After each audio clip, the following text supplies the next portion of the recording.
तर मंडळी, रामकृष्ण हरी, स्वागत आहे तुमचं माझ्या चॅनलमध्ये.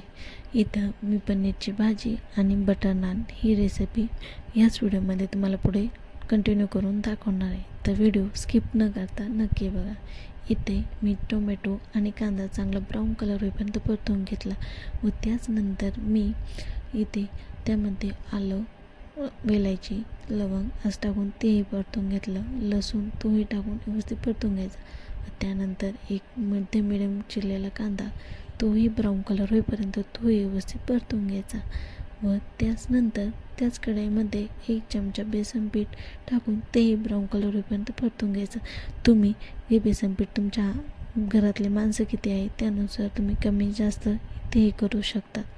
त्यानंतर मी हे केलेलं वाटण त्यामध्ये कांदा वगैरे ते मला व्हिडिओमध्ये दाखवलं त्याचं वाटण केलेलं तेही व्यवस्थित परतून घेतलं. तुमची माणसं ज्या जेवढे आहेत त्याच्यानुसार तुम्ही प्रमाण कमी जास्त करू शकतात.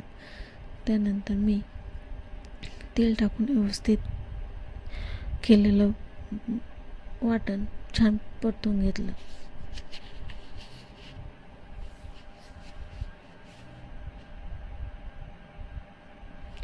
त्याचमध्ये लगेच एक तो कांदा ब्राऊन कलर परतलेला होता तो कांदा व बेसन पीठ तेही एकत्र करून तेही छान व्यवस्थित परतून घ्यायचं व त्याच कढईमध्ये लगेच पनीर टाकून तेही छान व्यवस्थित परतून घ्यायचं.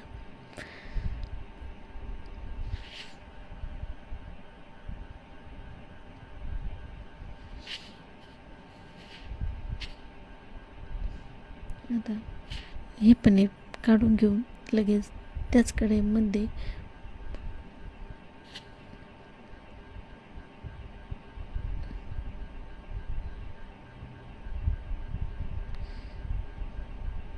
इथे मी जिरे, मोहरी, धना पावडर, गरम मसाला, पनीर बटर मसाला हा मसाला वापरलेला होता मी.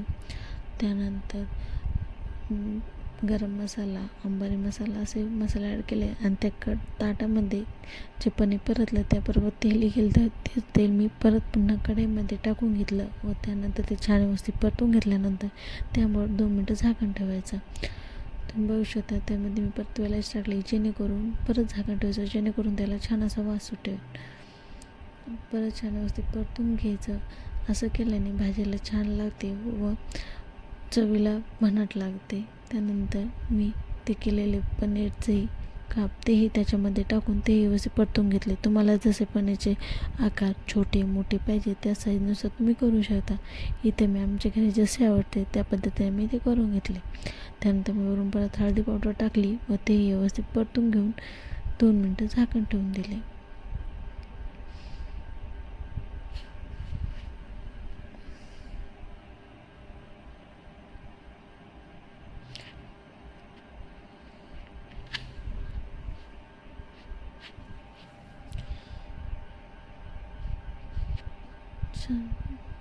छान असं व्यवस्थित परतून घ्यायचं व त्यामध्ये गार पाणी न वाटता त्यामध्ये मी गरम केलेलं पाणी ते ओतलं होतं. इथं मी थोडंसं दही ॲड केलं.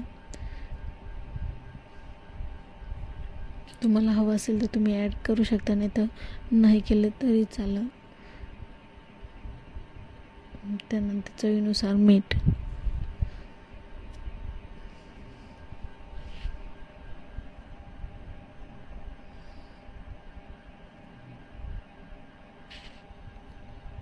परत थोडं दही ॲड केलं म्हणजे मला कमी वाटलं थोडं त्यानुसार. आमच्या घरी दही टाकल्यानंतर भाजी खूप आवडते त्याच्यामुळे मी दही परत ॲड केलं. 2 मिनटं पुन्हा झाकून ठेवले.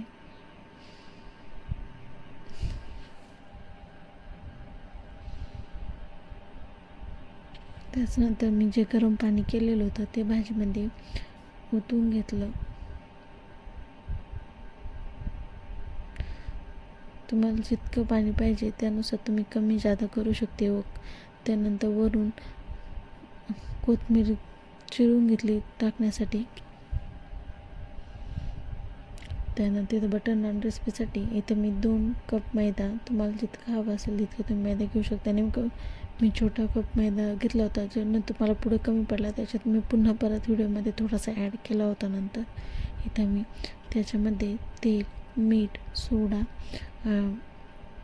दही आणि दुधाचा वापर करून हे पीठ मळलं होतं.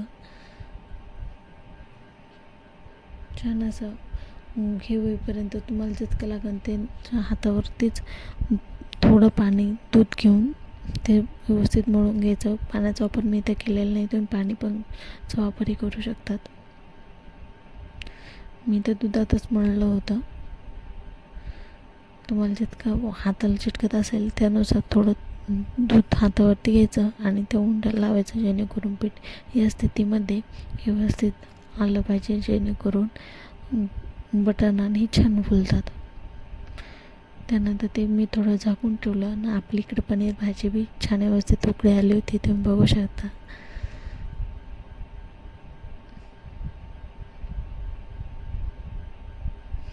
छान अशी पनीर भाजी बी तयार होती.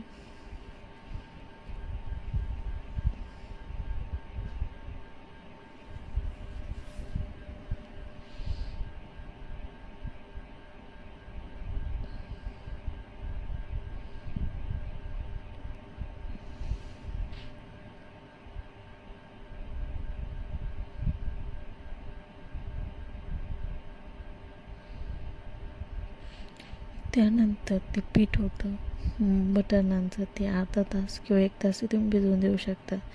नंतर मस्त असं भिजले पीठ ते व्यवस्थित परत मळून घ्यायचं आणि त्यानंतर त्याचे छोटे छोटे अशा लाट्या करून त्याआधी लाटण्याला व पोळपाटाला दोन्ही याला तेल लावून घ्यायचं, जेणेकरून बटर नान छान लाटता येतील. त्यानंतर मी एक छोटासा उंडा घेतला व त्याचं मस्त असं पातळ साईजनी लाटून घेतलं. त्यावरती मी कोथिंबीर होती ती कोथिंबीर त्याच्यावरती ॲड केली आणि छान असं मळून घेतलं, छान असं लाटून घेतलं. त्याच्यावरती अशी कोथिंबीर टाकायची व लाटण्यात मस्त असे लाटून घ्यायचे.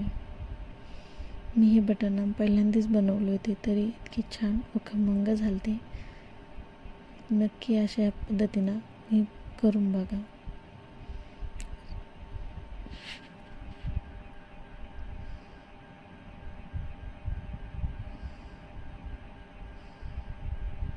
त्याला एक साईड ज्या साईडनं कोथिंबीर आहे त्या साईडला पाणी लावता, दुसऱ्या साईडला हे करून पाणी लावून घ्यायचं व जेणेकरून ते तव्याला छान चिटकतं.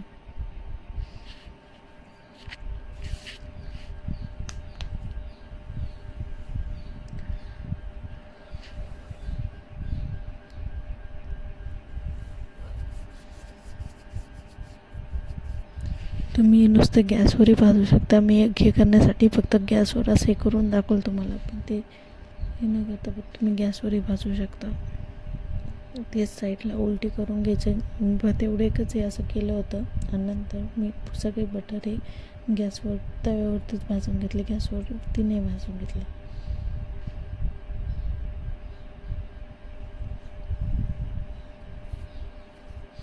त्यानंतर मी ते सगळ्या बटर नानला तूप लावून घेतले व्यवस्थित. मी तर दोन्ही साईडला तूप लावलं होतं.